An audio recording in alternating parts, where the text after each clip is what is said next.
Have you ever thought that Russia's entire war effort could be summed up in one video of a Russian jet taking off?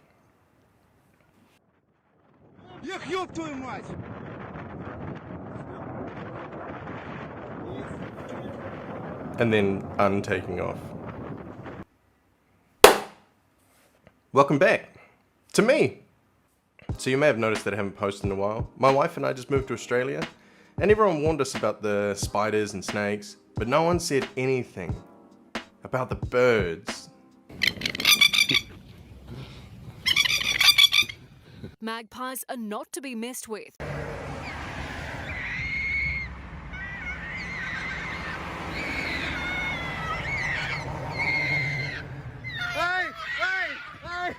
So imagine you're a teacher. Two of these birds are somewhere in the trees, just landed on the roof somewhere, and this is what you have to contend with. Okay guys, today we're going to be learning about the effects of World War II on... Anyway, let's get to it! Specifically the Ukrainian counterattack, but also Putin's response and what he plans to do, and just that a bunch of prominent Russians seem to be dying. So let's just remember that when all of this kicked off, the Ukrainians outnumbered the Russians. The Ukrainian military, including paramilitary, were about 300,000 strong. Russia invaded with about 200,000. The reason why Russia was so successful initially, well, the reason why Russia managed to push so deeply into Ukraine initially is because they had the initiative and they have a substantial equipment advantage. The problem for Russia is that Ukraine is closing that equipment gap with equipment provided by its Western allies.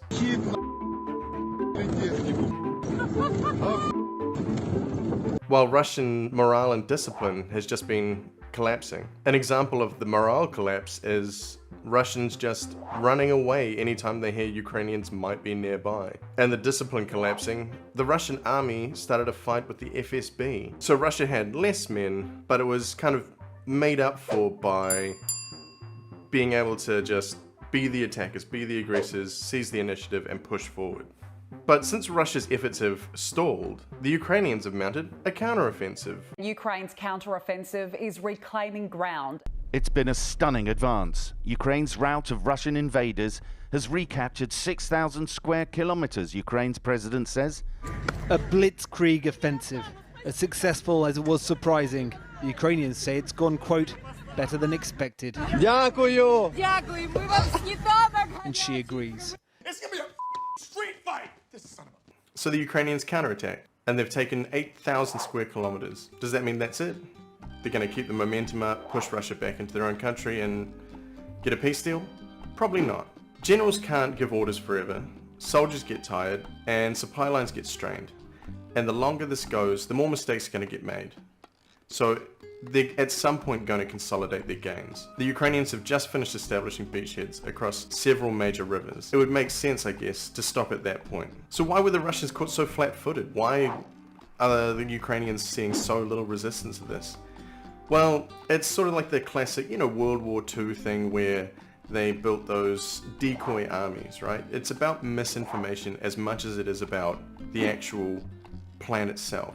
And the Ukrainian forces had been spreading rumors that they were going to have a counteroffensive, but it wasn't going to be in the north. It was going to be in the south at Kherson, which is another major place. It's where several major highways cross each other, and it would make sense to attack that place. In the military version of being tapped on the wrong shoulder, Russia moved all of its main forces down south to protect Kherson. And then the counteroffensive happened, but in the north. Got him! But even though this won't be the end of the war, this is a huge victory for Ukraine. This is a big change in momentum. The Ukrainians are also finding potential signs of war crimes and crimes against humanity, but these haven't been independently verified. So how has Putin responded to all of this?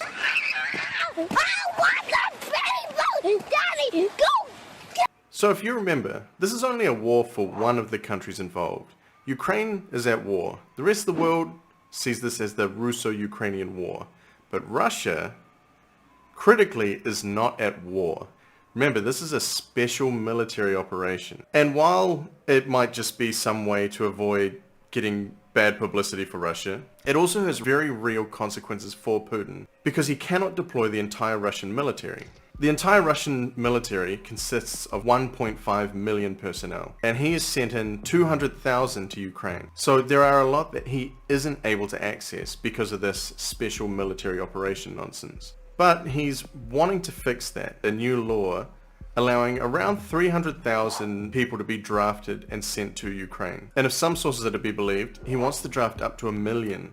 As you can imagine, this isn't an incredibly popular thing to do.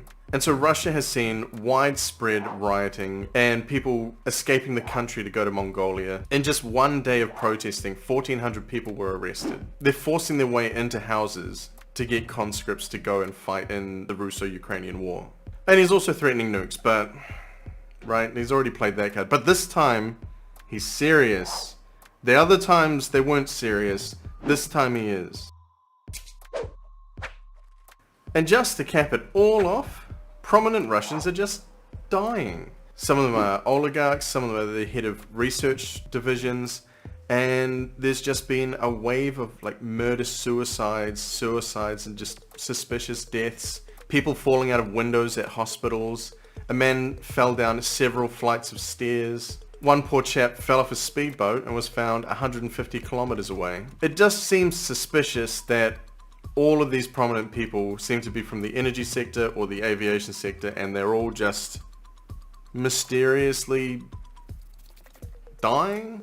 Although I'm sure that Putin is completely unaware of what could be causing these, if I had to say that there was some suspicious motive, it does seem to be people in the energy sector that would be losing a large amount of money at the moment, and they might be putting some pressure on behind the scenes to end the war.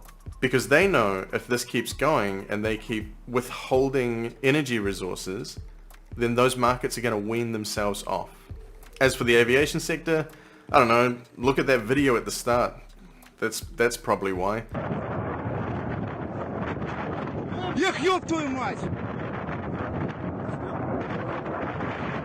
Anyway, that's all I've got for you guys today. As far as the channel is going, I plan to try and do a video every fortnight, and we'll just sort of see around that because obviously work comes first.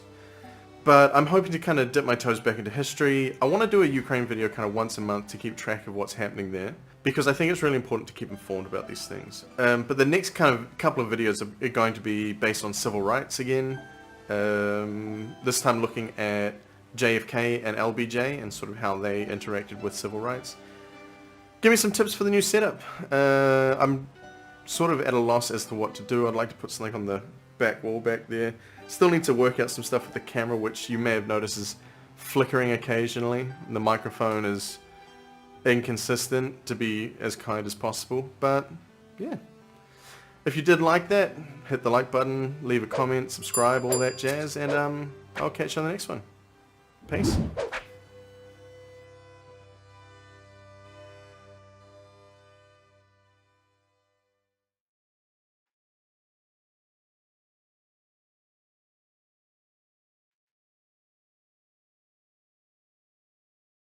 Nice.